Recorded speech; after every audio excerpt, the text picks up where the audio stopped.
እዚኦም ናርሲሲስቲክ ድባሃሉ ሰባት ሰለስተ ማስክ አለዎም አብገጾም ናይ መጀመርታ ማስክ አለዎም ሬድ ማስክ በሃል እቲ ሬድ ማስክ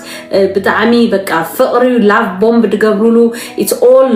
lighting red ክትርእዮ ከለኺ oh my god he is the one ከምዚ ዓይነት ሰብ በቃ ብጣዕሚ ዝገርም ሰብ ብጣዕሚ በቃ ጥዑም ደሆነ ሰብ he is my soulmate ገለስ ጋር ትብሊ red heart ዘርኤክ ማለት መጀመርታ ሽዑ ኣብትገዛ ሰዓተኸ ኻኒ እታ ማስኩ ኣይትጸንሕኒ ሕራይ ወርሕ ክልተ ወርሕ ልክ ኢሞሽናሊ ሁክ ከም ዝገበረኪ ምስ ፈለጠ እቲ ማስክ ተወደ ታ ሪል ናቱ ማስክ ታጸላም ማስክ ይገብራ ማለት እዩ ታጸላም ማስክ ማዕጾ ምስተዓጸወ ኣብ ውሽጢ ገዛ አቢዩዚቭ ንዓኽ ድጸርፈኪ ንዓኽ ደንቋሽሸኪ ንዓኽ ደዋርደኪ ንዓኺ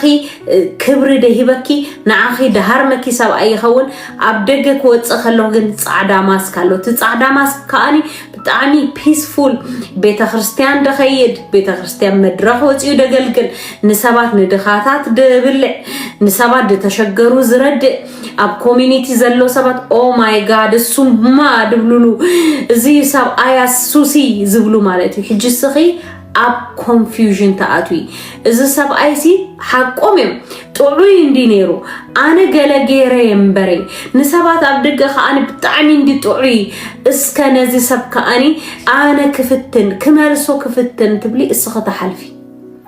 እቲ ጸገም ካብቲ መጀመርያ ዝራእኺዮ ሰብኣይ that is not him እሱ ነሐሶት መልክዑ እዚ ማስክ ገይሩ ይመጽእ ክንበር እቲ ሪል ሰብኣይ እቲ ኣብ ገዛ ሰኽ ትፈልጥዮ እቲ ማዕጾ ምስተዓጸ ድጸርፈኪ ደዋርደኪ ቺት ድገብር ምስ 30 ዋልድ ድኸይድ ኣጓላት ደይጸግብ ብጣዕሚ ድጻረፍ ደዋርደኪ እሱ that is who he is እቲ ቀኛ ማንነቱ እዚ ሰብኣይ ግን እቲ መጀመርታ ክራኽበኪ ስለዝደለየ ሁክ ገብረኪ ስለዝደለየ ከምቲ ትደልዮ ዓይነት ሰብ ኮይኑ መጽውኪ unfortunately እቲ ሰብኣይ ሪል ሰብኣይ ኮነ ሕጂ